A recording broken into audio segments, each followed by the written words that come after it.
AI for sure is going to transform every job. So that's for sure. But it's not going to replace the job, because there is a strong complementary of the type of intelligence, the type of expertise that a human can bring on the table, let's say, and what is that AI can bring on the table. Hello and welcome to the Cisco Learning Network podcast. That was Giuseppe Cinque, Principal Architect with Learn with Cisco. This is the first part of our two-part conversation on artificial intelligence, cybersecurity, and the future of work. In this episode, Giuseppe is joined by Cisco Networking Academy Global Marketing Leader Beth Oommen to discuss Cisco's work with the AI Workforce Consortium and how AI is changing the skills learners need to build for careers in cybersecurity. Together, they explore how generative AI and agentic AI are being used in cybersecurity, why AI is expected to transform jobs rather than simply replace them, and how learners can prepare by building skills in data, coding, prompt engineering, critical thinking, responsible AI, and continuous learning. Whether you're just beginning your cybersecurity education or trying to understand how AI may shape the future of technical work, this conversation offers practical guidance for building confidence and preparing for what comes next. Thank you so much for being with us today. Hello, Beth. Thank you for having me. Absolutely. To get us started, can you tell us a little bit about your role at Cisco and the research work you've been doing with the AI Consortium? Absolutely.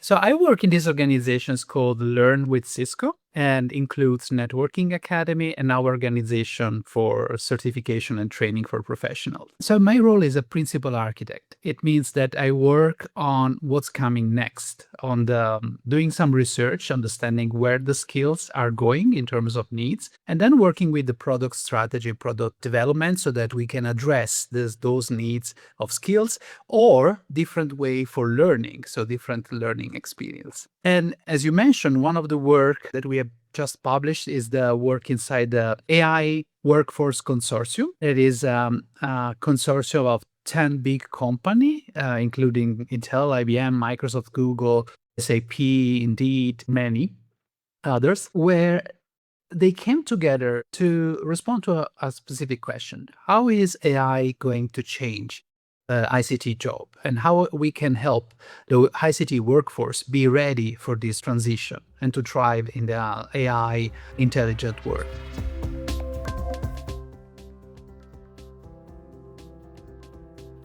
Excellent. No, thank you for that. And that's really what we're here and interested to learn from you today. So I'd love to ask you some questions about it and hear your insights. Today, we want to look at the impacts specifically on the field of cybersecurity. So I was wondering if you can give us a brief overview of the current state of AI in cybersecurity and how is generative AI being used in this field? Yeah, absolutely. So that's very interesting because AI has been used in cybersecurity for a long time, right? We know that AI is a 70 years old discipline, right? Started around this time 70 years ago with the proposal of doing a summer research project of 2 months, the famous Dartmouth project that was done in the summer of the 56. They were very optimistic, right? In 2 months they can solve the artificial intelligence problem. It took 70 years. So what has been changing recently is the emergence of a subset of AI that's called generative AI. It essentially is using a very powerful approach for AI that is the deep learning approach. And the most maybe interesting things is that what is emerging in the last 12 months or less is the agentic AI. And agentic AI is the idea of an AI system that can take a goal, start by reasoning and planning, and then using tool and observe what is the effect of doing this task, and then adapt. So it becomes a little bit like a partner, right? So that we can kind of assign a goal or a task and works independently and then reports back. And then, of course, this opens up a lot of opportunity for doing automation in incident, threat detection, triage, and response. So that's a fascinating area that is emerging. That's a great overview. Thank you for that. And so it sounds like what I'm hearing is when we're kind of hearing about AI in the news, a lot of what people are probably referencing is more this generative AI, and agentic AI is the newest types of AI that are coming. Exactly. So this is the most powerful AI we have had up to now, right? And it's very versatile. Right. So the big difference is the concept of foundational model. So foundational model is a sophisticated pre-trained model that you can adapt for different use cases. So it makes the creation of AI system and application to use case much faster than before, where you had to develop a custom model for a specific problem. So that's where it has created this kind of Cambrian explosion, right, of application and use cases.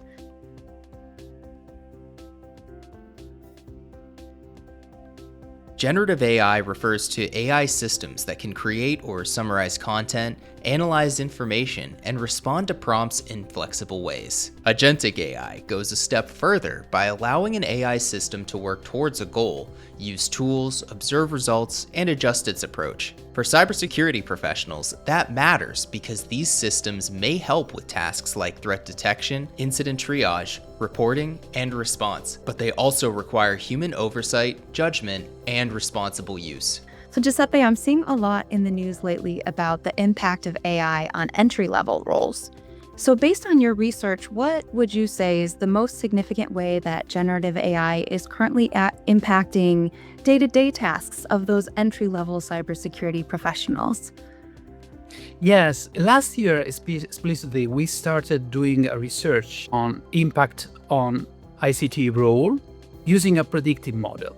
So what does it mean? We took job role and we described the job role in terms of the tasks that people do and then the skills that support this task. And then we used an AI model and also subject matter expert to understand how much a specific task could be augmented or automated using AI.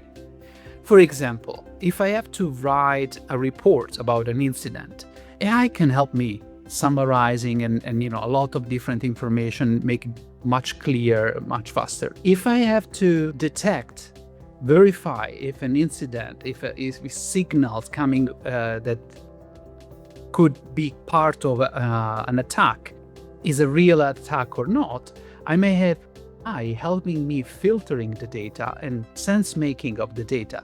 But then you still want a human in the loop. You want a person to oversee. So in a summary, what we predicted and what we are observing is that AI is helping automating the routine day-by-day task and helping augmenting what are instead the more strategic approach to the work. Yeah, that makes sense. And I think many early in career learners are worried about job displacement due to AI. And so it sounds like what I'm hearing is a little bit more of this augmenting rather than replacing, but how would you address their concerns? And what type of opportunities do you see emerging that maybe weren't as prevalent before generative AI started really getting more pervasive? Yeah, this is a very important topic, and there is a lot of media and conversation online, not only for cybersecurity, for every job, specifically for entry-level job. And because there is some data of difficulty, right, of finding job. The point is that AI for sure is going to transform every job. So that's for sure. But it's not going to replace the job, because there is a strong complementary of the type of intelligence, the type of expertise that a human can bring on the table, let's say, and what is that AI can bring on the table.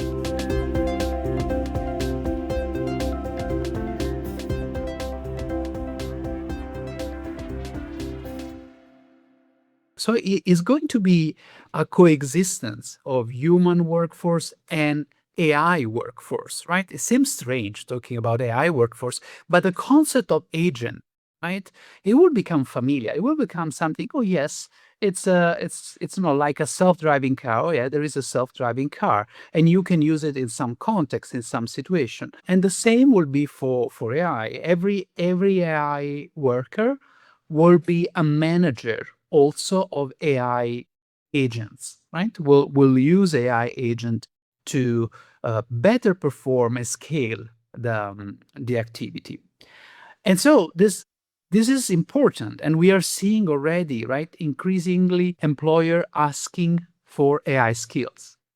So because the transformation is happening right now, one thing I would recommend is to embrace AI, start to develop AI skills, and using it, right, to while learning and while working, of course, following responsible best practices, but really embracing it, because that's where you can develop that intuition and expertise that will help, while the technology mature, be ready to work side by side with AI.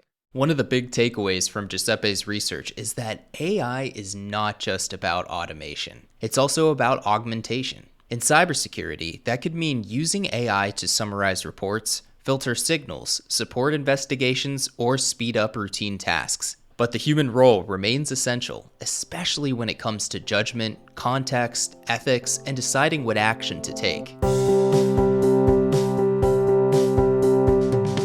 So, of course, for someone who wants to pursue a career in cybersecurity, there are going to be foundational technical skills that they need to build around cybersecurity.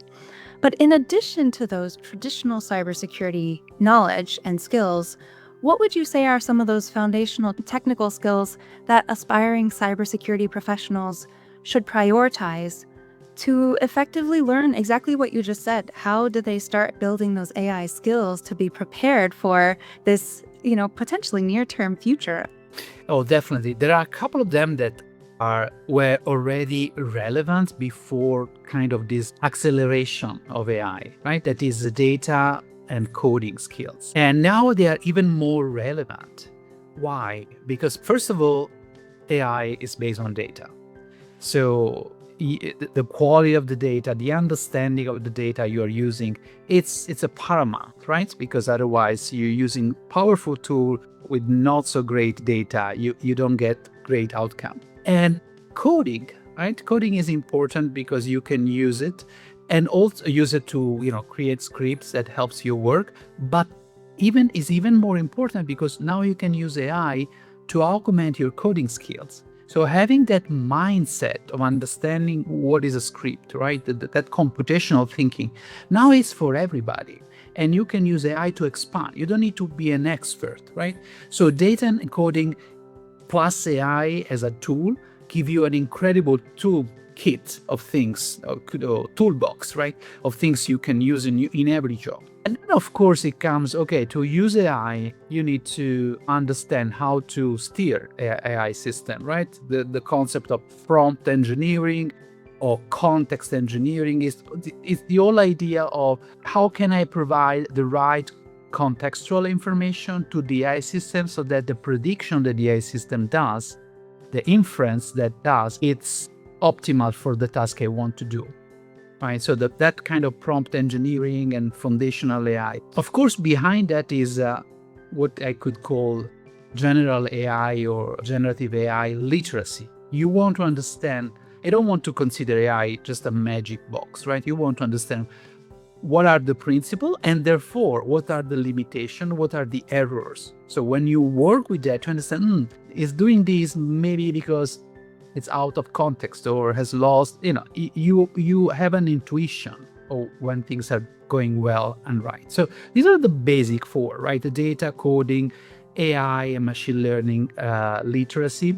And then if you want to go a little bit ahead and be prepared, all these agentic technologies, right? So how you, for example, use technology like RAG, retrieval augmented generation, to provide external data to your AI system, or new protocol that have emerged in the last 12 months, like the MCP, the Model Context Protocol. It allows your AI to talk with other source of data or tools, or agent-to-agent protocols. So all these agentic AI environment domain, it will brings you even further ahead in terms of technical skills. For learners, this means cybersecurity skills are still the foundation, but they are now being joined by AI-related skills. That includes understanding data, learning the basics of coding, knowing how to prompt AI systems effectively, and developing enough AI literacy to understand both what these tools can do and where they can make mistakes. For listeners looking to keep building these skills, Cisco U and the Cisco Learning Network offer learning resources, training, and community support to help professionals stay current as technology continues to evolve. That is such a helpful overview. And it almost sounds, tell me if this is accurate, Giuseppe. It sounds kind of like you're saying there might be some roles or maybe some people who would be more focused towards prompt engineering, but then there may be others who really want to get into maybe helping to train a model or get really into more the technical details of the building of those AI models, etc. So it sounds like maybe there can be almost like a spectrum of how much you might be involved in using AI. Is that accurate? Absolutely, absolutely. One way to say what you say in a different way is there is at least three levels of interaction with AI. So the first level is what we mentioned at the beginning, right? You use AI, but you don't even know that you're using AI, right? So it's behind the scene. Another way to use AI is you have a graphical user interface, like a chatbot. So you're using consciously, you're using AI, and you want to understand how to prompt, but you are like a user. You don't get into the technical details. And then there is another level is where you go what we call at the API level, application programming interface, right? Where you are using the AI not with the graphical user interface, but you are using code and you are orchestrating the way AI interact with other parts. Or you are using, it's more like a Lego block, right? You are integrating different Lego blocks to obtain your results. And then last is what you mentioned, right? There is a possibility to go even further and you work to specialize an AI model, what is called sometimes fine-tuning. So you take it, what we call the foundational model, but you specialize this foundational model for specific, for example, cybersecurity use case. This is, for example, what Cisco has done, has published on Hacking Face, a specialized model for cybersecurity that is available to download. I was curious, given those different kind of levels of engaging with AI, what might that look like in the field of cybersecurity for cybersecurity professionals who are engaging in this way? Yeah, I mean, it's interesting because in the this year report, we analyzed what skills the employer are looking in terms of AI skills for different job families, and one of which is also cybersecurity. And then we have analyzed the different skills in terms of different roles and seniority. So, for example, all the data skills and prompt engineering skills are very relevant for entry-level jobs. So those are, the focus is on using AI. Then when it comes to the mid-career, then where it gets more in-depth technical, like building agentic AI systems and automating, orchestrating workflow. And then for the senior, instead, it starts to be extremely important, all the aspect of governance and strategy and ethic behavior, right? So doesn't mean that an entry-level person shouldn't be aware of the importance of governance and strategy. It's just that their focus is in a different place, right? So everybody should have all the kind of the spectrum of skills, but the focus is different from different level of seniority, let's say.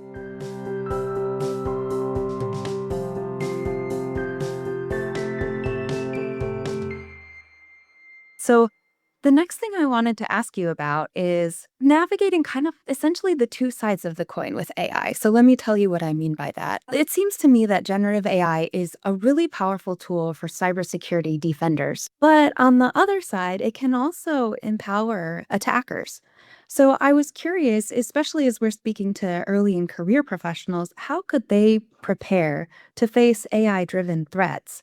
And what role do you think these early in career colleagues will play in this evolving threat landscape as it becomes more, mature and evolved over time? Yeah, definitely. As we were saying, an AI can be seen as a way to expand your capability. So we had this historically, right? a long time ago, the hackers were really knowledgeable people from technical point of view. But in time, some of them became, there was this concept of script kiddie, right? People were downloading tools and script and just using to do attack. And now with a non-filtered model, right? Everybody can query an AI to get some recipe for doing attack. So the good things is that the most powerful system that at the state of the art, the frontier model, they have guardrail, they have filter to avoid giving this type of information. But there are models that can be found from the open source community, or you can, sometimes there is a way to jailbreak, right, to avoid this guardrail and get this information. So it means that that's one of the main risks of AI, right? To provide information and expertise for the threat actor to do bad things, right? In cybersecurity, but also in other fields. And so this is, how can you prepare? You can prepare, as mentioned before, as for defending, embracing the technology and getting that intuition, understanding what can be done so that you have that mindset, like the ethical hacker, right? That can reason like an attacker and therefore can prepare and defend the systems. So it goes back to be skillful, curious, and having this continuous learning and continuous update. I mean, for cybersecurity, you have to learn continuously. And then with AI, you have to learn continuously. And if you merge the two, you have to learn continuously at the square, right, over the speed, right? So that's the beauty and at the same time the challenge, right? How you keep yourself updated, keep that curiosity, right, so that you can learn. Yeah, that lifelong learning is so important. And I feel like actually I've been hearing a lot about continuing to upskill throughout a career, right? It's not just you learn and then you're done. Like we all need to continue to learn. So I think that's such great recommendation, Giuseppe. And I was curious, again, speaking to our early in career listeners, for someone who is just starting their cybersecurity education, or maybe they're just starting to look for their first job, what practical steps or maybe learning pathways might you recommend that they can start to integrate this AI literacy into their career development? Yeah, the first things is the technical skills, right? The technical skills we mentioned before: coding, data, AI, prompt engineering as a foundational minimum, non-negotiable things. Then you can get to the agentic part to have a more leverage. But we shouldn't forget about kind of the professional transferable skills, right? So, for example, more and more AI requires attention to details and critical thinking. So you never have to take an AI output at face value, because generative AI is based on non-deterministic system. They are stochastic. So that's their power. They are using, let's say, probability to predict the next best token or word. And so that's how they interpret what we are saying. And therefore, they can respond differently to the same query. And they can make mistake, right? We know all the concept of hallucination. So the only way to work efficiently with AI is to always have this sense of skepticism of what is the output and verifying, and not just taking as a face value and implement. So, and that's a mindset and also a skill you have to develop, right? This attention to detail, this critical thinking, and strategy to verify. How can I verify what I've got as a result, right? It's more like a little bit like a scientific mindset, even more, right? You need to be a little bit like a scientist, always challenging and inquiring, right, what you see. So this is another very important element. How you develop that? We believe, right, in hands-on learning. More and more also it's important to develop projects, right? If you can show example of way you've used AI to solve cybersecurity problem, to automate something and showcase, this will give you not only this develop the skills, but also will showcase, right, your capacity to learn fast in this new domain and to apply, right, what you have learned to specific use cases. Those are really great insights, Giuseppe. Yes, absolutely, to the thinking critically. Now, if you were to look 5 or 10 years down the line, how do you envision the collaboration between cybersecurity professionals, the humans, right, and these AI systems? How do you envision that evolving, particularly for those in their early and mid careers? It is very hard, right? It is very hard because in 5 years, we will have, based on the current trend of AI, we will have very powerful system in AI if things continues with the speed that they are going, right? Just to give you one number, if you want to measure one way to measure the capability of an agent is the length of a task that this agent can do.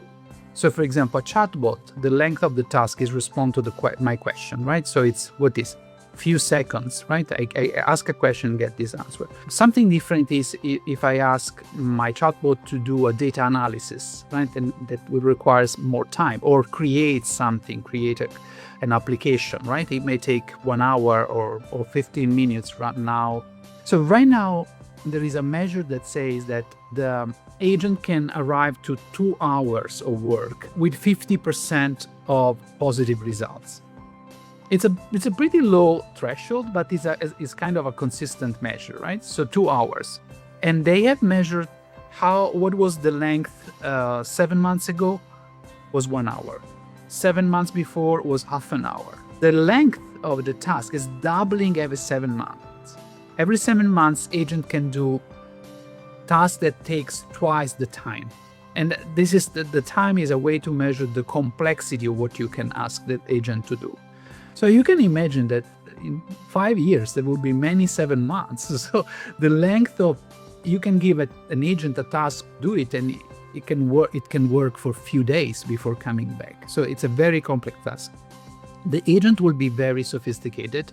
The cybersecurity landscape will be pretty sophisticated for different reasons, right? For the trends and also because of the impact of AI. So it's very difficult to have a clear picture, but we may kind of think about some principles. So one principle is, as I mentioned before, we should think that AI will help in the work. So everybody will be an agent manager. Many of us will be agent, let's say, customizer or builder, right? We will specialize agent, we will customize, we will instruct, teach, and verify the agent work. So that's definitely one aspect. The second aspect is, if the agent will bring these capabilities of doing stuff, our role will be more on the strategic, more on the business, right? Everybody will get closer to the business.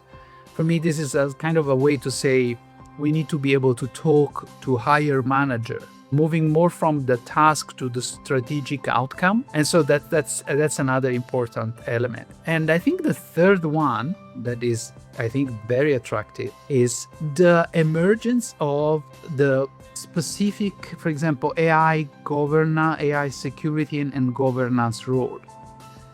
So for a moment, if you think about, if there is one job we want to make sure that we control 100% is the security and the safety of the AI system.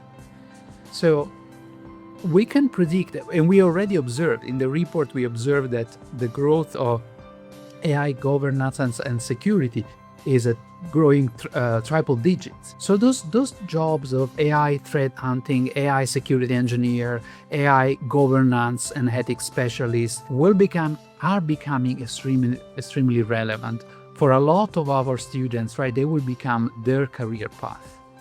And so that's a very interesting opportunity, specifically in the nexus of AI and cybersecurity. As AI becomes more connected to cybersecurity, new career paths are also beginning to take shape. Roles focused on AI governance, AI security, AI threat hunting, and responsible AI may become more important as organizations look for people who can protect not only traditional systems, but the AI systems themselves. That creates new opportunities for learners who are willing to stay curious, build technical skills, and keep learning throughout their careers.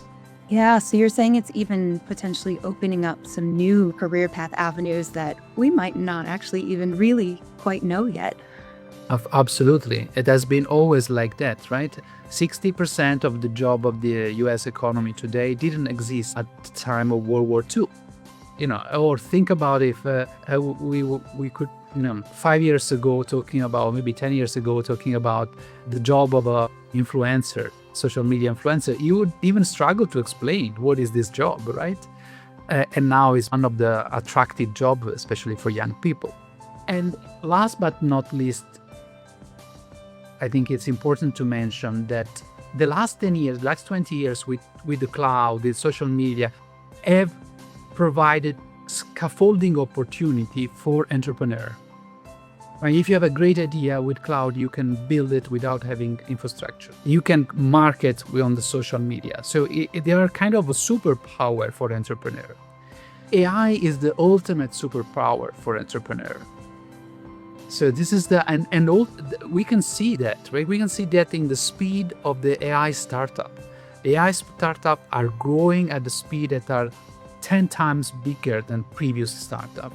So another important thing in the area of cybersecurity and other areas is this opportunity for entrepreneur to build something. So for students to become entrepreneur and build something. So another inspiration, I think, don't just have the fear about your job, but think about the opportunity. And the opportunity is not only doing a different type of jobs with AI, but also create new product, new services using AI in the field of cybersecurity. I think that's probably one of the biggest opportunities.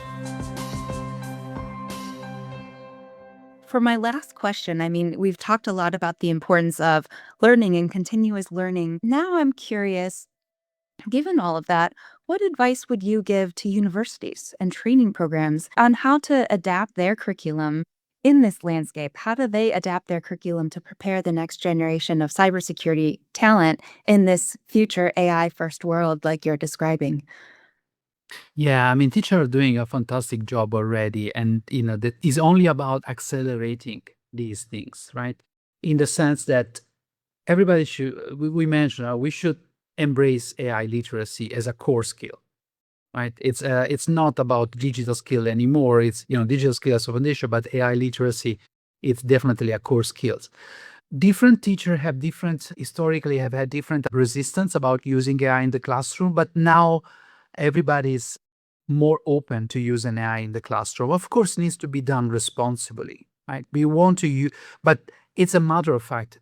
Students will use AI in the workplace, so they need to start using in the classroom in the right way. We're moving away from the concept of AI is cheating, right? So AI should be part of the tool. It's important to do pedagogically in a good way to not become cognitive lazy, right? Not to delegate. And there is another risk, right? You start not to think anymore and always delegate to AI. But we could definitely can solve this, right? You can use AI with intention, right? And so one thing that it's important is, for example, change the way we assess students to move away from cheating AI versus, AI as good things to use. And maybe one way is to provide a spectrum of assessment. There would be some assignment that clearly we as a teacher, we say, this is an assignment with zero AI. You have to do it without AI for specific outcome reason that I want to drive. Other assignment that you can use AI for brainstorming or planning. Other that you can use full AI, to the point where we may even ask you have to use AI in a way that it's not trivial. You have to invent the way to use AI for solving that problem. So that we put people in the condition they will face when they go to the workforce, because they will be part of the work that people will know how to use AI for doing it, and others they have to invent or find a way to use AI. So the change of assessment it's very important. Another thing I just want to remind is, because of the importance of responsible AI, ethics, bring more multidisciplinary approach in the classroom. Make sure that students develop not only understanding how to do tasks with AI, but the implication from the privacy, from the legal, from the responsible effect of developing an AI system. So no one can stay as a technologist without opening up to the horizon of the kind of externality you can produce with AI. I think those are kind of things. And the last one, it's connected, we mentioned already, is lifelong learning. So even our institution need to understand how we can prepare students for job and then helping them evolve while they are in the job. So providing exposure to the job as soon as possible with the apprenticeship, and then having program for constantly upskilling, because we are moving in times where there is no such anymore the things that you study for a part of your life and then you work and then you retire, right? You would be studying and working, hopefully, since the beginning till the end. So that's the continuous learning, lifelong learning. I think it's a muscle that we will continue to develop and accelerate. Well, I must say, I feel like I've learned a lot today. So thank you again, Giuseppe, for these fantastic insights. Thank you for being here with us today. Really appreciate it. My pleasure, Beth. Thank you so much. That's it for the first part of our conversation on AI, cybersecurity, and the future of work. In the next part of this discussion, Beth continues the conversation with Matt Berndt, head of Indeed's Job Search Academy, to look at the job search itself, including how AI is appearing in job postings, how early career candidates can better communicate their skills, and how learners can connect with opportunities through resources from Cisco Networking Academy and Indeed. Be sure to subscribe to the Cisco Learning Network podcast so you don't miss part 2 and more conversations about Cisco certifications, emerging technologies, and the future of IT careers. Thanks for listening, and we'll see you next time on the Cisco Learning Network podcast.